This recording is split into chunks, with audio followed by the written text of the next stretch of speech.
Tagalog question. Pangalan, edad. Jose Sharon, 31 years old. Edad, address. Bagong baryo, Caloocan City. Ano ang mga dahilan na nagtulak sa iyo bilang maging OFW? Mahirapan ng buhay dito sa Pilipinas. Hirap hanap ng trabaho. Pag mayroon ka ng trabaho, malis lang kita. Kaya naisipan pumunta ng ibang bansa para makatrabaho ng maganda-ganda. Tuwing na rin na maayos kahit pa paano. Hinakpan, okay lang. Natutos mo sa naman yung mga pangangailangan mo. Malikod ko, dito malikod. Experience na rin.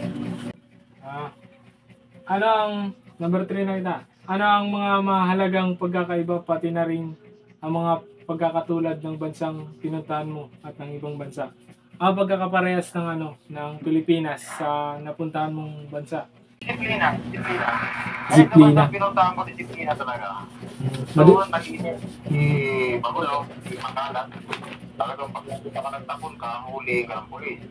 Bukulong ka. At saka pag naka-short ka, bawal yun. Maglakad-lakad ka sa labas, huli ka ng pulis. Bawal ka din yun, patakaran mo. At saka yung mga pagsasalita ng mga hindi maganda, bawal din yun. At saka bawal din kung maiingay. Ito sa atin sa Pilipinas, kung parang maiingay ang tao, mura dito, mura doon, tawal yung tao. Yan ang kaibahan. At saka, ano ba? Ano ba yung tanong mo? Number 4. Ano ang mga problema at hamon na iyong naranasan sa bansang pinuntahan mo? Problema? Oo, mga hamon na naranasan mo. Ang problemang mararanasan mo doon, siyempre, number 1, financial. Kasi, saka yung trabaho. Mainit kasi sa Saudi Arabia, saka mahirap yung trabaho. Saudi Arabia. Kasi yung oras ng trabaho mo doon, hindi pwede yung 20 na lang dito.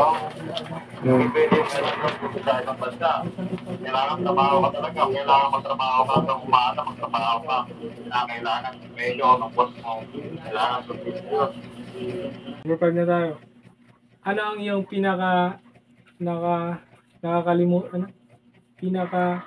nakakalimutang karanasan habang namumuhay at nagtatrabaho sa ibang bansa? Nakakalimutang karanasan sa ibang bansa. Ay, sa karanasan walang handot, walang magandang karanasan. O kahit pa paano, maghihirap ka talaga. Kasi yung karanasan, ngayon nga, trabaho ka ng 16 hours a day minsan. Eh, pag 3 araw, gano'n, 16 hours a day, isipin mo yun, pagod ng puyat. Saka, hindi ka naman makakatulog agad pag napagod ka sa trabaho. Kaya yung puyat na talaga. Kaya yung hirap kasi oxy, nasa malayo, kahit pamilya mo, malayo. Saka yung nakakabit natin, pag-iba yan. Tuwing sa'yo ng mga ibang lahi, doon parang katulog lang. Wala kang kwenta, parang tusan ka lang. Okay. Number 7, nararamdaman mo ba na parang estranghero ka sa sarili mong bansa at pamilya dahil matagal kang nawala sa kanila? Oo naman, siyempre kasi magpadala ka ng pera pinagpaguran mo rito sa hanggang sa ibang bansa na papadala ka ng pera mo na rin sa Pilipinas. Kasi parang nararamdaman mo na gumiginawa yung pamilya mo. Nakita mo lang silang humingiti kasi nakapagpadala ka ng pera kahit pa paano, okay na yun. Parang naramdaman mo, parang binubuhay mo sila. Malaking bagay yun. Saka sa ibang bansa natin, siyempre, nakatulong ka. Naapektuhan ng pagiging OFW ang iyong relasyon sa iyong sa pamilya? Naapektuhan ba ng pagiging OFW? Hindi naman, depende siguro sa tao. Pero sa akin hindi naman. Basta nag-uusap lang kayo. Hindi man araw-araw, kahit sa ka. Okay na yun, mahal. Wala lang.